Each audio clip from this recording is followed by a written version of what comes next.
오늘 여러분과 함께 은혜 받기를 원하는 말씀의 제목은 생명의 흐름, 사망의 흐름, 생명의 흐름, 사망의 흐름 두 번째 시간입니다.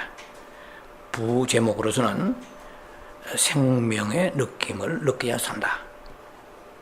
우리의 주보는 생명을 느껴야 산다 이렇게 되어 있습니다. 같은 말씀이죠. 생명을 느껴야 산다.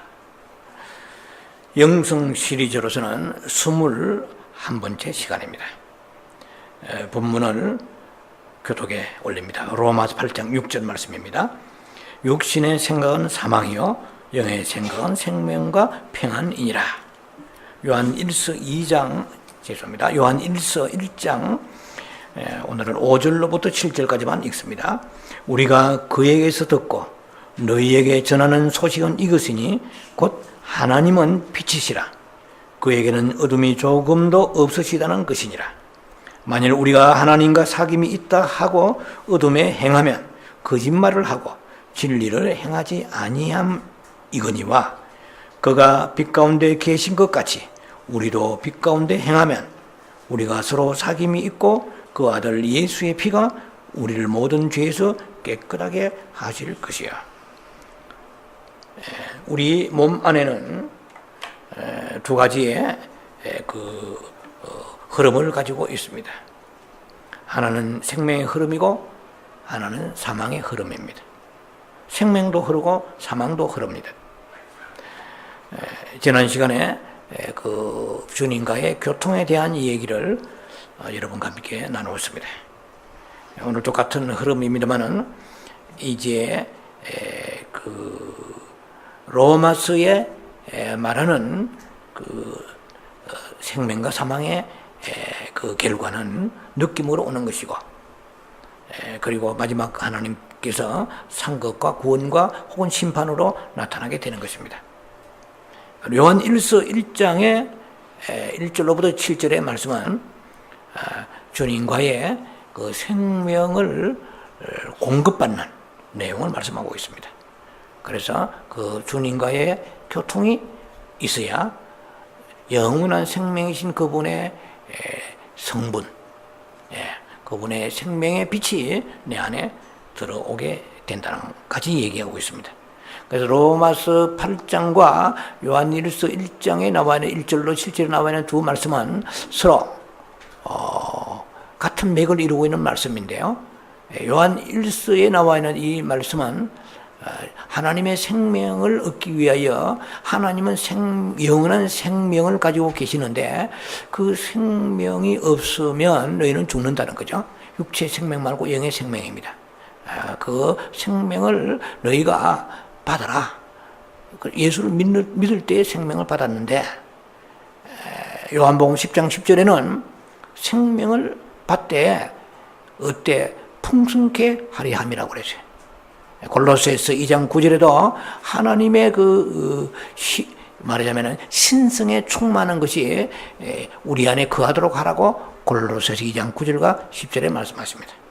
또 에베소 4장 13절에는 그리스도 예수에까지 자라도록 너희가 그 안에 생명이 충만하기를 원하신다고 말씀하십니다.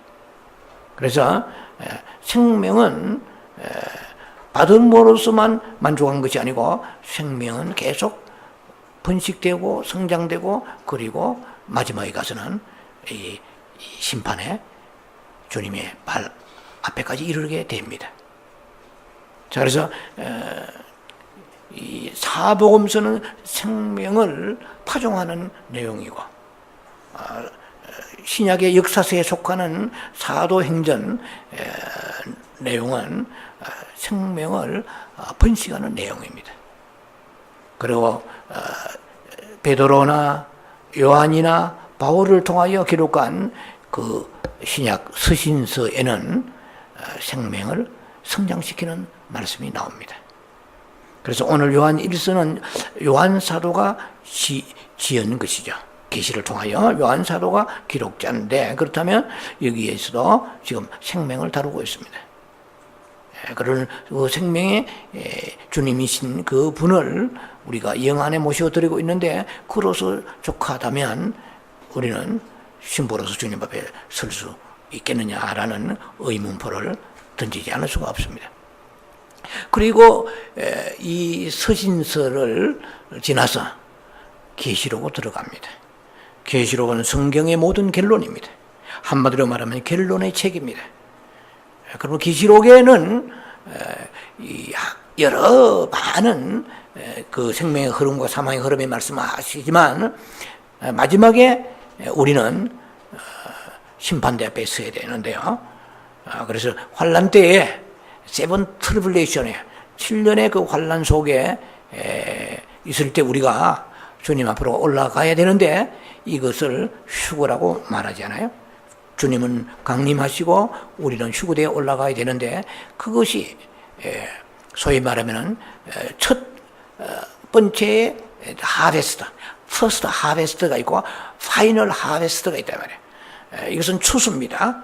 그래서 계시록에 흘러오면 생명이 추수되는 거예요. 사복음서는 씨를 뿌리고 하늘에 썩는 미랄이 죽지 아니하면은 요한복음 12장 24, 5절에 잘 나와 있죠. 죽음에 많은 생명을 얻는다. 복음의 씨를 뿌립니다. 사도를 통하여 사복음서의 말씀을 우리에게 생명의 씨를 파종하는 내용을 주셨습니다. 그리고 건너서 마지막에 계시록에서는 이제 수확을 하십니다. 근데 두 가지 큰 수확, 더 디테일하게 들어가면 여러 가지 많은 그 지류, 갈래가 나오지만 크게 두 가지로 말하면 추수는 두 가지로 나옵니다. 하나의 추수는 지금 영혼입니다. 지금 우리의 영의 생명의 흐름이 원활하고 생명의 유속이 빨라지면서 예수의 생명이 팽창된 사람들과 그렇지 아니하고 생명이 허약한 사람들, 사망의 성령을 받았지만 생명이 자라지 않아요. 이런 사람들의 추수가 다릅니다. 그래서 첫 번째 퍼스트 하베스트, 첫 번째 추수는 계시록 14장 4절에 나오는 추수입니다. 이것은 여러분 몇 번씩 제가 여러분의 언지를 주었습니다.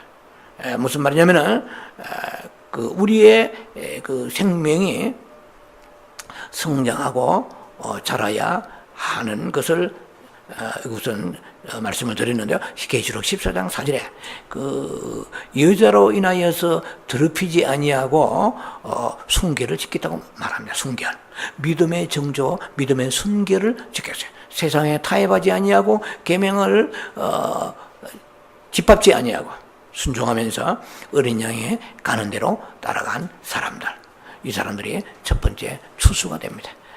이것이 이제 수확입니다. 생명의 예수 믿는 사람이 이렇게 살고 어쩌다가 그냥 죽는 게 아니고 우리는 수확이라는 곳을 향하여 수확이라는 주님의 그 휘두르는 그 낫에 의하여서 우리가 수확될 것인가, 아니면은 첫 열매로서 어린 양이 지시한 대로 따라가면서 이제 영원한 새 예루살렘인 시온성으로 갈아야 되느냐. 자, 좀 이렇게 얘기하면 산만할지 모르겠습니다만 제 머릿속에 있는 것은 지금 그 정도로 요약합니다. 그래서 첫 열매가 되지 못하는 사람은 파이널 하베스트에 들어가야 돼. 그것이 계시록 14장 14절로 16절에 나와 있습니다. 구름 위에 앉으신 이가 그 머리에 금 멜류관을 쓰시고 구름 위에 앉으신 이에게 천사들이 그렇게 말합니다. 주여, 저 익은 곡식들을 추수하여 주소서. 그래서 이한, 성경에 따라서 이한 아주 날카로운 이 말입니다.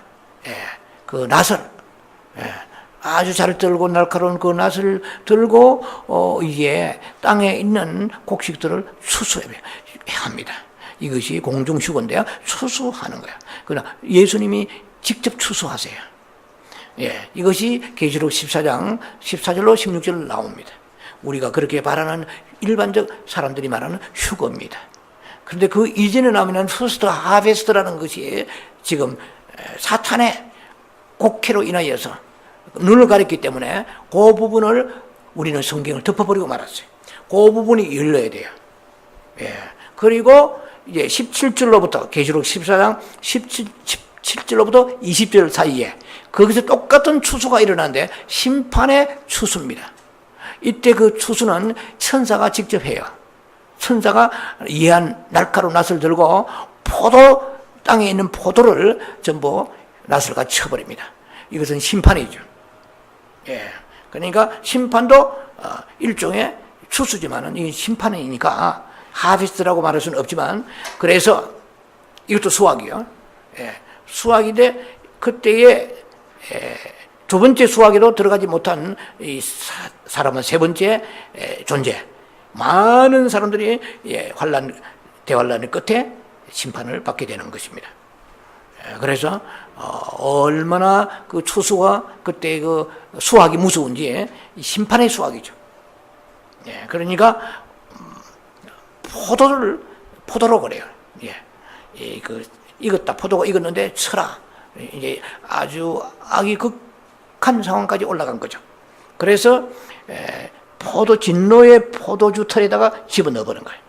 그래 그 안에서 피가 터져서 말굴레에서부터 1600 스타디움까지, 말하자면은 팔레스타인, 좁은 의미의 팔레스타인이고 넓은 의미는 전 세상에 피가 튀리라 이 뜻입니다. 심판의 피가 튀리라. 그것이 우리 앞에 남아있는 세 가지의 사건입니다. 크게 말하면. 그래서 첫 열매로 올라가는 사건이 있고, 두 번째로 대다수의 사람들이, 그리고 마지막 파이널 하베스트, 이 수확이 되어서 이제 올라가는 것이 있고, 마지막에 올라가지도 못하고 그 심판하시는, 그러니까 무서운 심판이 나타나는 것이 14절 계시록 14장 17절로부터 20절입니다. 지금 제가 얘기하는 오늘 내용은 생명에 대한 얘기입니다. 이 생명이 우리에게 생명을 주신 것은 자라라고 주신 거예요. 성장하라고 주신 거예요. 예수 그리스도가 이 땅에 오셔서 생명을 어때요? 풍성케 하려 하시라고 그랬거든요. 풍성을 놓쳐버리면 안 돼요. 그래서 그 생명이 풍성하려면 우리 안에 생명의 유속이 빠르게 우리 안에 서큘레이션 되고 순환돼야 되는 것을 말씀합니다. 그래서 요한일서는 이 서신이니까, 이거는 사도가 보낸 서신입니다. 요한이 보낸 서신인데 이 서신서이기 때문에 생명의 성장을 얘기하고 있습니다. 성장이 안 되는 사람은 어떠한 수확이 들어갈는지, 이것은 우리 각자의 개인의 문제인 것입니다. 너무나 중차대한 문제가 우리 앞에 놓여 있습니다. 자, 그래서 그러면 로마 8장 6절은 이 생명을 가진 자는, 사망을 가진 자는 예수를 믿어도 이 말입니다. 예수님을 믿는다고 하지만은 생명을 가지고 있는 자와 사망을 가지고 있는 두 사람을 대별하여 놓고 계십니다. 자, 그래서 이제 그것은 느낌으로 오는 거예요. 생명의 흐름은 생명의 느낌으로 온다. 생명의 흐름은 생명의 교통으로 오는 거예요. 자, 그 얘기를 우리가 좀 시간 내로 나누겠습니다. 우리의 영 안에 예수님을, 그리스도를 생명으로 소유하고 있을 때 우리는 예수님과 교통이 시작됩니다. 이 생명이 없는 사람은 교통이 육체의 교통밖에 없죠. 혼의 교통. 예수 그리스도와 교통이 없는 건 당연합니다. 자, 그래서 이 지난 시간에도 언급을 잠깐 했습니다만은 이 생명의 교통은 마치 우리의 몸속에는 혈액이 순환되는 것과 같다 그랬습니다. 스큘레이션이라고 그랬죠. 혈액의 순환과 같아. 그래서 우리의 몸에 피가 없으면 죽지 않아요. 사람은 생명은 피에 있단 말이에요. 피가 없으면은 생명이 없는 것입니다. 자, 그래서 어떻게 영양이 우리의 몸에다가 균등하게 밸런스 있게 분배되느냐 하는 것이 우리의 건강의 척도입니다. 혈액에 그냥 일반적으로 혈액을 얘기할 때 혈액은 두 가지의 역할을 합니다. 하나는 영양분을 공급하는 역할을 하고, 또 하나는 노폐물을 실어내 보내는 역할을 한다 이 말입니다. 자, 우리 육체에는 피가 생명입니다. 모든 동물의 생명도 다 피가 생명입니다. 사람은 말할 것도 없고요. 그래서 우리의 그 영적인 피는 영 안에 계신 그리스도입니다. 그래서 예수님은 우리의 영적인 피이면서 동시에 영적 생명 되시고 영적인 빛이 되십니다. 그러므로 이 생명은 흐름이 있습니다.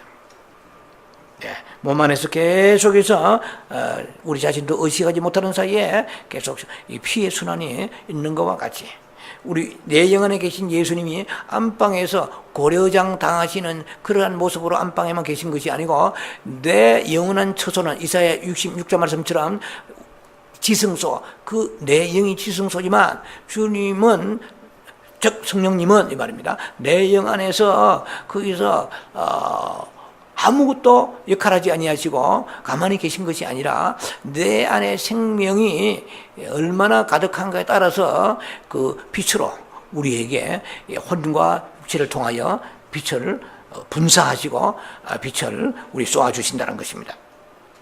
그래서 우리의 몸 안에 혈액이 이렇게 순환되는 것 같이 예수 그리스도의 생명이 내 안에서 원활하게 교통이 일어나야 풍성한 생명을 누릴 수 있습니다. 그래서 내 안에 영의 생명은 내 혼에 표현하는 기관이고 혼은 육체를 통하여 표현하지 않습니까? 그래서 내 혼에 내 영 안에 생명의 영이 충만해야 돼요. 그렇지 아니하면은 생명을 내보낼 것이 없고 마음의 사망이 진동하게 되면은 그것이 육체로 드러나게 됩니다. 영에서 혼으로, 혼에서 육체로 표출되는 것입니다. 그래서 내 안에 있는 어둠을 속일 수가 없어요. 내 안에 영이 강하고 강건하고 팽창되어 있고 영의 성장이 되어 있는 사람의 경우하고 그렇지 못한 사람의 경우하고 삶이 다르고 내 몸을 통하여 표출되는 것이 다릅니다. 인간이 그렇게 구조가 되어 있어요. 창세기 4장의 말씀처럼 가인은 자기의 마음의 영의 그 어떤 상태를 속일 수가 없습니다. 그래서 하나님을 정말 하나님에 대해서 분노를 느꼈어요. 그것이 가인이죠, 가인. 가인이 그 얼굴은 육체잖아요. 그 얼굴의 안색이 벌써 찌그러지고 거기에 안색이 일그러진 거예요. 하나님이 지적하셨습니다. 가인아, 네가 얼굴에 안색이 그 웬 모습이냐라고 말씀하시잖아요. 그래서 우리가 우리의 영의 그 상태는 사망은 몸으로 마지막에 귀관인 우리 육체의 모습을 통하여 나타납니다.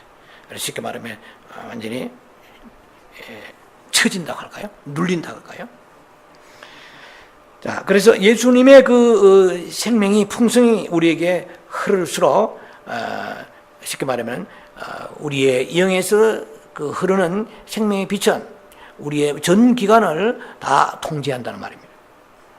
그래서 그 빛의 가장 깊은 곳의 처소는 영이지만 그 영이 강건해질수록 우리의 혼을 통하여 그 생명을 표현을 한다는 것입니다. 우리가 구원받기 전에는 이 안에 있는 흐름을 느낄 수 없습니다. 문제는 여러분들이 설교를 들으시고 계속해서 여러분들이 자신이 변화를 느껴야 됩니다. 변화를 받아야 돼요.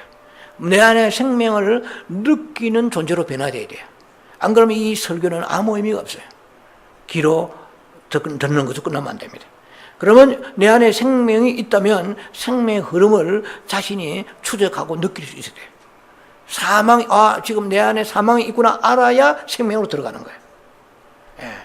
그 사망되게 표출하는 사망인지 아닌지를 알 수 있는 것은 생명에서부터 출발합니다. 무슨 말이냐면은 믿음이 없는 사람은 자체가 사망으로 포위되어 있기 때문에 사망인지 생명인지 모릅니다. 우리는 생명이 있기 때문에 생명 안에서 빛을 통하여 어둠이 빛을 통하여 구분되듯이 내 안에 있는 사망을 자신이 그것을 척출해내야 돼요. 자신이 이러다간 지옥 가겠구나. 이러다가 하나님 앞에 큰 진노 심판받겠구나. 안에 흐르는 사망. 그러니까 이 성경 말씀은 로고스고 이것은 밖에 있는 말씀입니다. 내 안에 생명의 법이 있어요. 내 영 안에, 내 마음 안에 생명의 법이 있단 말입니다. 그러니까 이 생명을 받지 않는 사람은 사망 자체를 생각하는 것은 이것은 전부 생물학적으로, 의학적으로, 육신적으로밖에 생각할 수가 없죠. 몸이 아프다. 아픈 것은 어떤 연유에서 내 마음이 어떤 상태에서 있길래 이렇게 되는가, 그걸 알 수가 없다는 얘기입니다. 완전히 육체의 것으로 모든 것이 다 구조되어 있기 때문에 그렇다는 것입니다. 우리가 이제 예수님을 구주로 영접하고 난 이후부터 우리는 내 안의 흐름을 느낄 수 있었습니다. 지금까지 없었다면 지금부터라도 있어야 돼요. 내 안에 생명이 역사하는지 사망이 강하게 역사하는지 이것을 잡아내야 돼요. 내 안에 지금 생명이 있다면 어둡단 말이에요. 답답하고 우울하고 불평하고 원망하고 낙심하고 좌절하고 네거티브한 모든 것들이 내 안에서 나온단 말이에요. 나오면은 즉각 내 안에 사망이 흘러가고 있구나. 생명의 흐름이 약하구나. 그러면 하나님 앞에 초긴장하면서 교통을 시작해야 돼요. 주님을 바라보고 주님의 빛을 달라고 그러고, 그러면 그 어둠은 우리에게 설명을 좀 이따 할 것 같습니다만은 하겠습니다만은, 어둠이 내 안에 사망이 있으면 여러분이 웬만한 상식으로 다 알 수 있는 내용들이 우리의 혼 속에서, 마음 속에, 기분 속에 나타나는 거예요. 이걸 지금 우리가 붙잡고 들어가야 할 문제가 바로 이겁니다. 설교 듣는 게 중요한 게 아니고 설교를 여러분 삶 속에 적용해서 내 안에 지금 사망이 가득하구나, 생명이 가득하구나, 이것을 안다면 설교의 효력은 100%라고 볼 수 있죠. 그렇지 않고 느끼지 않으면 안 돼요. 지금까지 생명을 느끼지 않았으면 이제부터 느껴야 돼요. 오늘 설교의 부제목처럼 생명을 느껴야 사는 거예요. 생명은 있는 사람은 느끼게 돼 있어요. 근데 지금까지 못 느꼈다 그러면 사망이 득실을 그런 거죠, 내 안에. 자, 그런 문제를 짚고 시간 되는 데까지 나눌 것입니다. 자, 그래서 우리는 이제 구원받은 후에 성령 충만했고, 그 다음에 말씀도 은혜를 받았고, 기도도 했고, 주님과의 내면 깊은 그런 접촉을 통하여서 사귀며 교통했습니다. 그러더니 이전에 알지 못하는 평안이 왔다는 것이잖아요. 그것은 벌써 여러분들이 마음이 평안을 해야 되는데, 평안이 있다 없다를 순간마다 구분을 해야 돼요. 내 안에 평안이 없으면은 그것은 공허가 있는 것입니다. 그래서 자신을 계속 점검하지 않으면은 고린도후서 14장, 13장 5절 말씀처럼 그리스도 안에 있지 아니한 이 사람은 내 안에 그리스도 없기 때문에 이것은 버리운 자라고 말씀했습니다. 믿음을 시험하고 확정하라고 그랬어요. 내 안에 그리스도가 계시면, 영 안에 계신 그 예수님이 교통을 통하여서 영의 흐름이 유속이 빨라지고 왕성해지면 내 생명을 내 안에서 느낄 수가 있다 말입니다. 그렇지 않으면 내가 사망에 뒤덮임을 당하는 것입니다. 자, 그래서 이 생명의 흐름은 꼭 바꾸어 말하면 생명의 교통과 같은 말입니다. 자, 그러면 첫 번째로 생명의 흐름은 일단은 생명의 느낌을 주는 거예요. 앞으로 이후에 여러분들이 주님 오실 때까지 생명을 느껴야 사는 거예요. 그래서 이 설교를 듣고 BC와 AD가 결정돼야 돼요. Before Christ, 예수 그리스도가 오시기 전하고 기원 전후가 결정되듯이 이 말씀을 들으면 여러분들이 신기원적인 측면에서 어떤 생명의 지식이 들어갔기 때문에 자신을 추출하고 점검해야 돼요. 내 안에 오늘 왜 이렇게 사망이 있지? 이런 거를 해내라고 말씀을 여러분과 나누는 거예요. 내 안에 생명이 있구나. 그러면 더 풍성하기를 위하여 교통에 들어가고, 생명이 없고 사망이 그 다음에 회개하고, 뭔가 죄악에 접촉되어 있기 때문에 사망이 오는 거예요. 부정적 생각했든지, 하나님의 약속을 믿지 못했든지, 근심을 했든지, 남을 판단하고 정죄하고 비판했든지, 아니면 세상을 사랑했든지, 그것은 분명히 뭔가가 세상과 접촉이 있었기 때문에 내 안에 사망이 들어오는 거예요. 세상이라는 통로를 통하여서, 죄라는 통로를 통하여 사망이 들어온단 말입니다.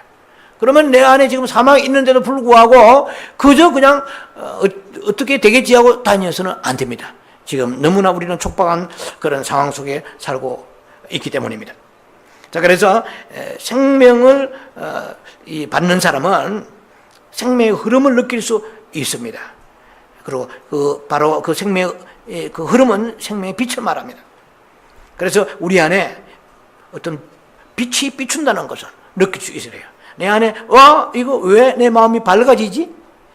무슨 하나의 조건, 환경, 컨디션, 이런 이유가 있어서 내 안에 내가 지금 즐거운 것은 혼의 즐거움입니다. 잘 기억하시기 바랍니다. 영의 즐거움과 혼의 즐거움 다릅니다. 혼의 즐거움은 그 사람의 즐거움입니다. 그러니까 누군가 내 안에 내가 오늘 새 집으로 이사 간다는 와서 기쁨이 있다. 혼의 즐거움입니다. 그것은 예수 안 믿는 사람도 똑같이 더 즐거워해요. 그러니까 혼의 즐거움은 상황적 즐거움이요, 컨디셔널한 어떤 조건적인 어떤 이유가 있는 어떤 환경적인 그런 즐거움입니다. 그러나 생명의 느낌, 생명의 즐거움은 사통팔방을 돌아봐도, 앞을 보고 뒤를 봐도, 과거 보고 현재 보고 미래 봐도, 미래를 보아도 내 육신의 삶에 있어서는 하나도 내한테 즐거운 일이 없어요. 누가 나에게 무언가 아름다운 약속을 한 것도 없어요. 그런데 불구하고 주님의 그 교통을 통하여서 내 생명이 풍성한 사람은 내 안에 말로 다 할 수 없는 안식이 스며 나온단 말이에요. 스멀 스며 나오는 생명의 역사가. 이게 중요합니다. 그래서 우리는 기독교인들이 자칫하면 기도에 응답받아 즐거워하고 안 되면 낙심하고, 이것은 전부 혼에 속한 사람들입니다. 우리는 영에 속한 사람이다. 영에 속한 사람은 영에서 나오는 생명수를 먹고 사는 것이지 육신의 그 사람을 통해서 사는 게 아니에요. 그 사람을 통해 사는 사람은, 이 사람은 정함이 없는 요동하는 바다 물결 같습니다. 그래서 계속 끝없이 평강을 유지할 시간이 없어요. 그 사람은 계속 후퇴해가고 사탄의 여러 가지 많은 공격을 통해서 우리가 노출되어 있기 때문에 그렇습니다. 자, 그래서 우리는 이 생명의 체험은 신학도 아니고 교리도 아니에요. 이것은 생명의 체험 그 자체이기 때문에 지식적인 것이 아닙니다. 우리 안에 지금 현재 앉아서 말씀을 듣고 있는 여러분 안에 지금도 육체 속에 흐름이 있듯이 생명도 흐름이 있습니다. 이것을 감각해야 돼요. 그래서 음성으로 올 때도 있고, 그게 세미하게 그 음성 한마디 들을 때 내 마음에 확 빛이 왔고 밝아졌다. 이것은 생명의 흐름이 지금 역사하는 겁니다. 그런데 무슨 생각했더니 갑자기 마음이 답답하다. 이건 사망이 들어온 거예요, 벌써. 그런데 무슨 아무런 조건도 이유도 혜택도 없는데 불구하고 잔잔한 믿음의 반석이 깔려서 그 희락이 내 안에 있다. 생명의 빛이 나를 지금 비춰주는 것입니다. 자, 그래서 이 흐름은 이 생명의 뭔가 우리에게 움직이며 우리 안에 흐르고 있습니다. 육체의 흐름도 있습니다. 몸의 상태가 안 좋다, 이거 육체의 흐름이죠. 그래서 소화가 안 된다, 꾸르륵거린다, 뭐 느낌이, 육체의 느낌이 얼마나 민감해요. 그러니까 병원에 가잖아요. 내가 어디가 아프다 느낌이 오잖아요, 육체에.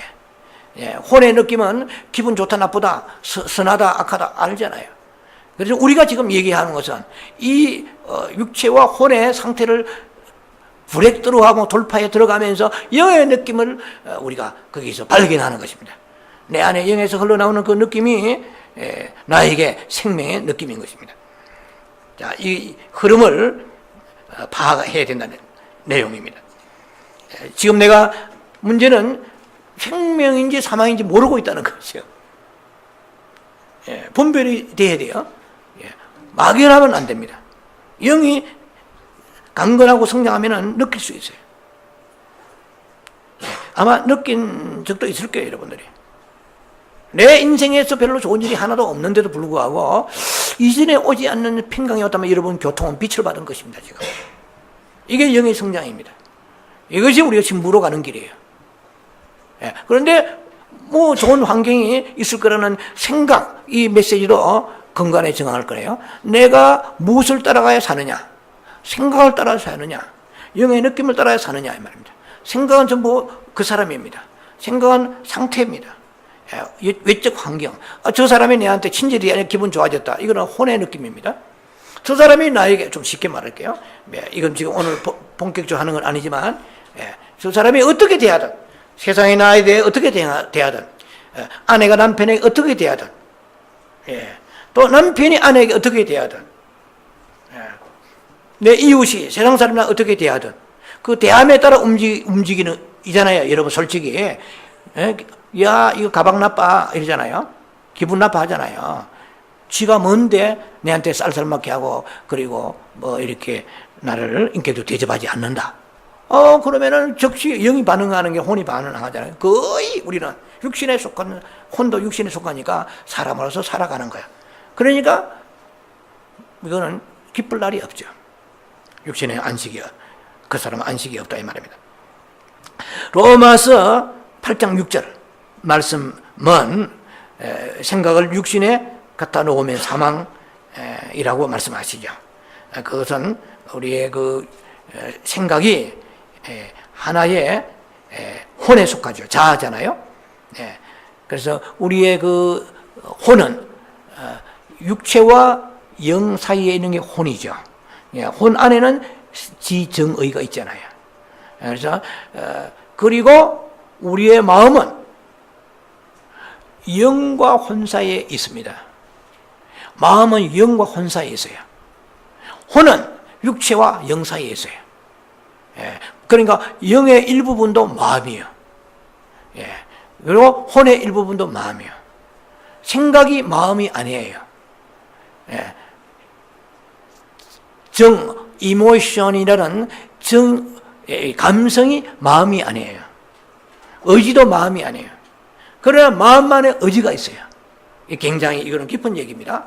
마음 안에 의지가 있고 생각 안에 의지가 있고 그리고 감성 안에 의지가 있어요. 그래서 마음은 특이합니다. 그래서 잠언서 4장에 잘 나와 있죠. 이 마음이 어떠함에 따라서 우리가 생명과 사망이 거기서 마음의 결정이 달려있다는 얘기입니다. 그래서 마음의 영의 일부분이기도 하고 혼의 일부분입니다. 그러나 마음은 마음일 뿐입니다. 자, 이제 그 얘기는 지금 하는 건 아니지만은, 자, 그래서 우리의 그 혼, 특히 혼은 생각이죠. 혼은 생각을 담고 있습니다. 지정의가 혼이니까. 자, 그래서 우리가 날마다 이 생각, 마음이 어디에 갖다 두느냐에 따라서 나의 그 영의 삶의 노정의 모든 길은 결정되는 것입니다. 자, 오늘 가장 중요한 얘기 중에 하나가 요한복음 성경에서 가장 중요한 말씀이 많지만 요한복음 3장 16절만큼 중요한 말씀은 없습니다. 하나님이 세상을 이처럼 사랑하사 독생자를 주셨으니 누구든지 그를 믿기만 하면은 아무도 멸망치 않고 영생을 얻는다. 어린 주일학교 아이들도 이 노래를 찬송을 부릅니다. 하나님이 세상을 이처럼 잘 아시잖아요. 자, 요한복음 3장 16절이 중요하다는 것을 모르는 성도는 없습니다. 그러나 로마서 8장 6절이 요한복음 3장 16절 못지않게 중요하다고 생각하는 사람은 거의 없습니다. 이 로마 8장 6절은 제가 설교 때도 많이 인용합니다. 너무나 중요합니다. 그래서 영의 생각과 육신의 생각, 이 성경의 이 구절, 한 구절이지만 굉장히 중요한 거예요. 만약에 우리가 예수를 믿고 요한복음 3장 16절만 킵하고 로마서 8장 6절을 상실하고 무시하고 이게 대해서 의미심장하게 생각하지 않는다면 우리는 unhappy한 사람입니다. 이것 결코 우리가 행복한 사람이 아니라는 것입니다. 저는 불운한 사람입니다. 해피리스예요. 불운한 사람이라고 볼 수가 있단 말이에요. 무슨 말이냐 하면은 로마서 8장의 그 6절은 요한복음 3장 16절은 영원한 생명에 대해서 말씀을 하는 것 같으면 로마 8장 6절은 승리하는 그리스도인, 이기는 자의 삶의 크리스찬, 그리고 신부적 삶을 살게 하는 그런 생명의 귀한 비밀의 메시지입니다. 자, 그래서 로마 8장 6절이 얼마나 중요한가 여러분들이 잘 기억하셔야 됩니다. 그래서 우리의 사망과 생명의 기는 어디가 가지고 있느냐? 내 생각에서 가지고 있어요. 이 혼에서 가지고 있어요. 혼에서 어느 것을 선택하느냐에 따라서 사망도 멸망도 정해진다는 것입니다. 그래서 이 생각은 혼인데 중립적이죠. 예. 그것은 얼마든지 육을 향하여 달려갈 수 있고 영을 향하여 달려갈 수도 있습니다. 육을 향하여 달려가다면 지식나무를 먹는 것이고, 지식나무 열매를 먹는 것이고, 영을 향하여 달려가면 생명나무 열매를 따먹는 것이 될 것입니다. 그래서 우리의 육체 속에는 사단을 대표하는 인격화된 그런 죄가 있습니다. 죄는 우리 안에 인격으로 우리의 그 몸속에 있기 때문에 그 죄를 책망하거나 죄를 지적하면 그 사단의 인격이 내 인격하고 서로 연합되어 있기 때문에 그것을 분리시키지 못하면 단단한 식물을 먹지 못하는 사람입니다. 그래서 죄의 인격, 사단의 인격이 우리의 인격의 일부분이 되어 있습니다. 그걸 아셔야 돼요. 여러분들이 비축되고 인간관계에서 수틀리고 낙심하고 상처받고 하는 것은 그 사단의 인격이 내 인격을 점유하고 있는데 인격화돼서 보지 원래부터 나의 인격은 아니에요. 원래부터 하나님이 인간을 만드실 때 그 인격은 용서하는 인격입니다. 낮아지는 인격이고 섬기는 인격이요. 정말 하나님의 모든 하시는 일에 대해서 우리가 아무것도 타협하지 않고 따라가는 그런 인격입니다. 우리는 우리의 인격 자체가 지금 내 인격이 아니야. 그걸 아셔야 돼요. 그래서 사람은 조그만 자기에게 유익하지 않으면 굉장히 분노하고, 지금 한국에서 머리에 띠두르고 무슨 사드 관계 이런 거 보면, 이유는 그렇잖니 많을 거예요. 그 중에도. 그리고 교회에 무슨 문제 생겼다 많을 것입니다. 그런데 우리는 거의가 자신이 지금 어디에 속했는지 모르고 있는 거예요. 그래서 이 지식나무는 선악을 따집니다. 악하지 않아. 왜 우리 주민들한테 양해를 구하지 아니하고 이렇게 합니다. 그러나 우리가 선악의 인격이 아니고 이 생명나무 인격은 그럴 수도 있지. 일어납니다. 자신을 희생하고 내려놓고 숨기고 손해보는 것입니다. 왜 머리띠에 띠를 두릅니까? 수많은 노조의 이원들이 노조에 속한 그런 사람들이 말이죠. 주님 오실 때까지 끝없이 우리는 선악의 중심에 벗어날 자가 많지 않습니다. 그래서 생명의 중심은 선악을 뛰어넘는 것입니다. 저 사람이 나에게 악을 대하는데 불구하고 나에게는 선을 베푸는 생명의 역사, 이게 예수의 생명입니다. 이 사람 생명의 흐름이 원활하기 때문에 가능한 거예요. 그러나 웬만큼 목회자부터 평신도까지 우리가 계속 긁고 또 긁으면 나중에 참았다가 자신의 히든 카드가 나옵니다. 그것은 선악과의 카드가 나오는 거예요. 생명의 역사가 나오지 않아요. 이런 것이 7번 용서하는 역사가 나타나지 않아요. 어떻게 그럴 수 있어? 참을 만큼 참았어? 이거는 지금은 사망의 끝에 가면 사망의 특징 중에 하나가 약해지는 것입니다. 용서가 약해지고 인내가 약해지고 사랑이 약해지는 것입니다. 그래서 그게 지금 소위 말하는 생명의 막은 얇아지고 사망의 막은 아주 장대하게 커지는 것입니다. 그래서 우리는 성령 충만할 때는 그때는 그리스도 예수의 모습이 일순간 잠깐 나오다가 거의 되돌이표로 돌아가서 혼의 인격이 나갑니다. 이 혼의 인격은 사단의 인격이에요. 사단이 내 안에 잠입에 들어와 있기 때문에 나와 인격이 하나가 되어 있다. 이 무서운 사실을 아셔야 돼요. 사단의 인격이 인격화되었어요. 난 초토화되었어요.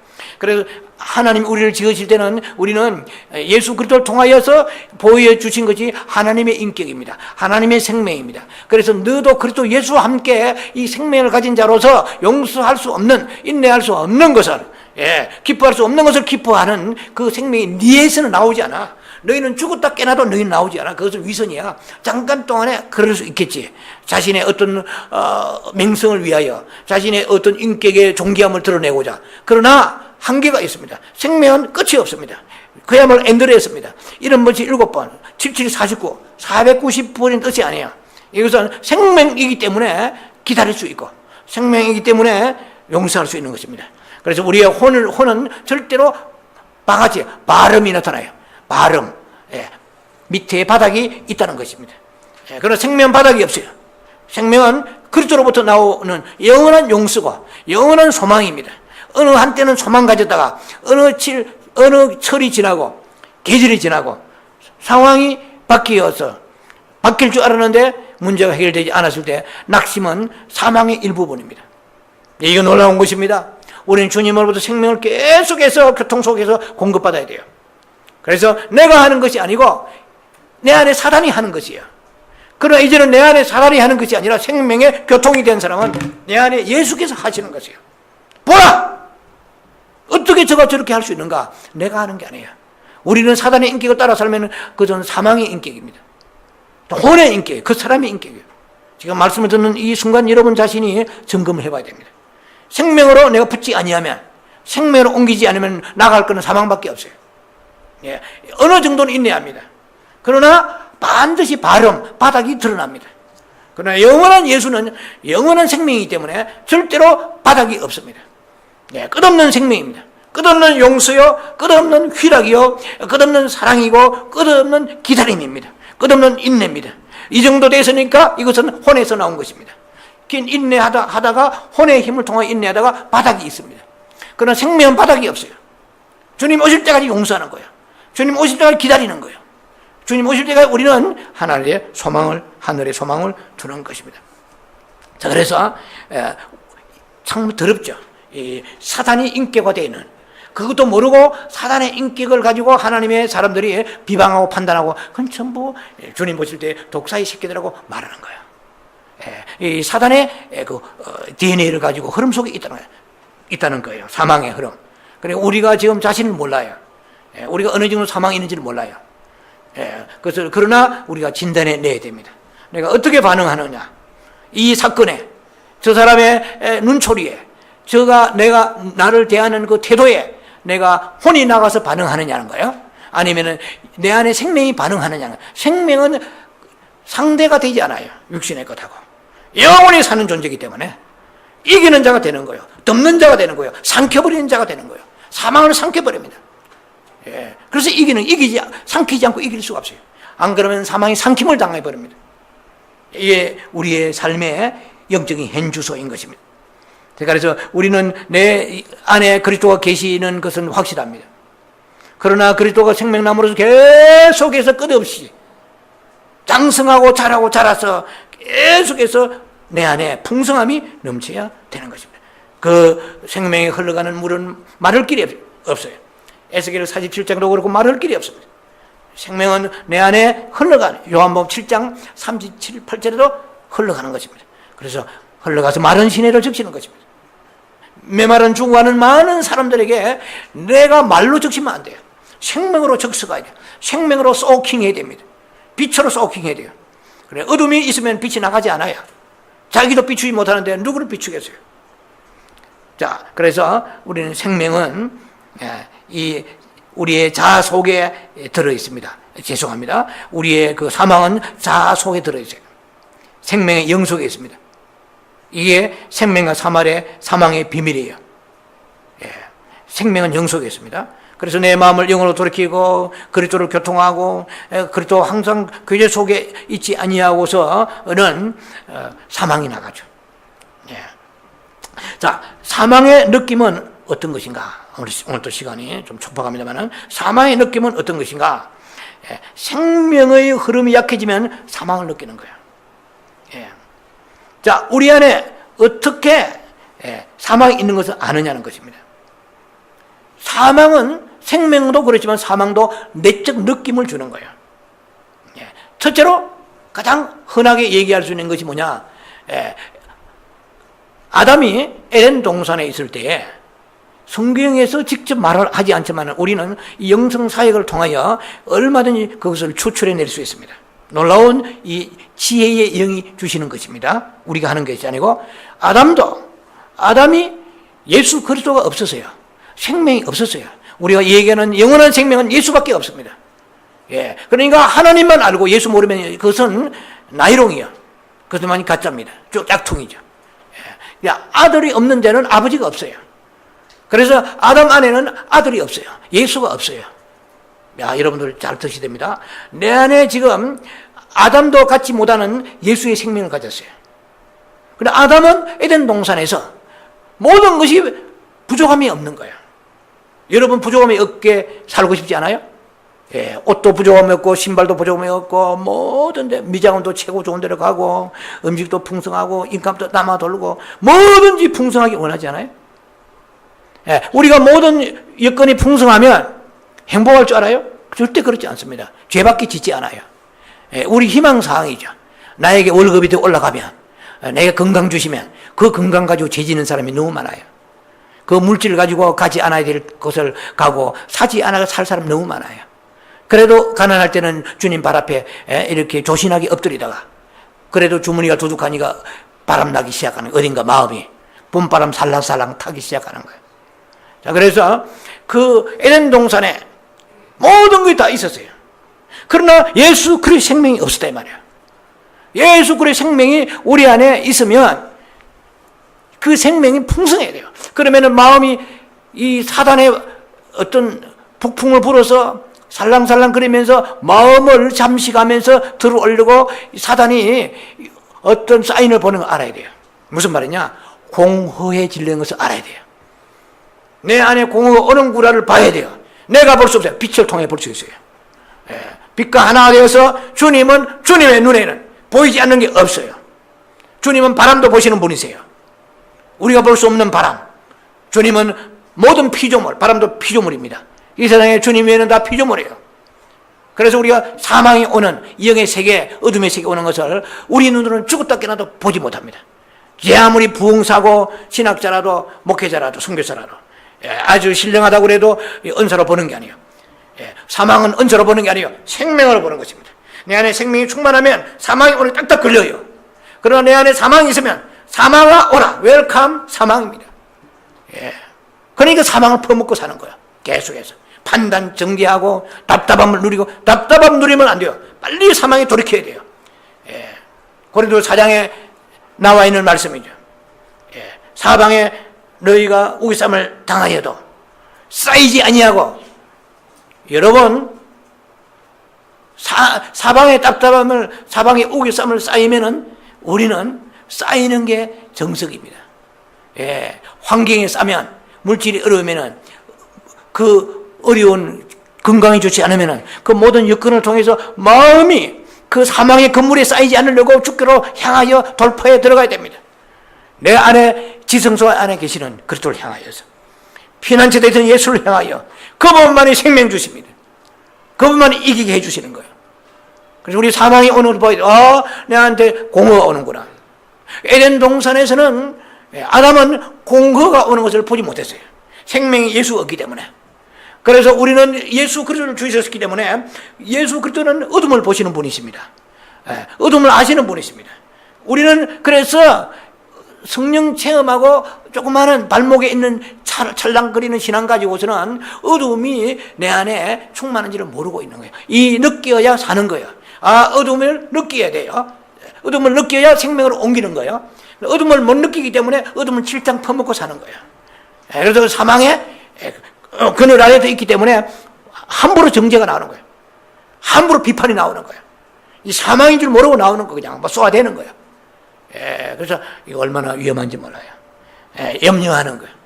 근심하는 것은 이미 사망의 세력에 내가 근심하는 것은, 어떤 일이 있더라도 근심하는 것은 사망의 세력의 건물에 내가 지금 새 장이 갇힘같이 사망의 건물에 내가 포획되고 있다고 알아야 돼요.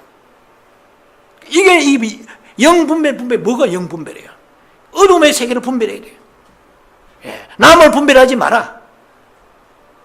니나 분별하라. 성경 그렇게 말씀하신다면, 내 안에 있는 어둠이나 퍼내고 어둠에서 생명을 돌이키는 일을 하지, 지 안에 어둠 가득하면서 어둠을 보고 어둠을 손가락질하면 되겠어요?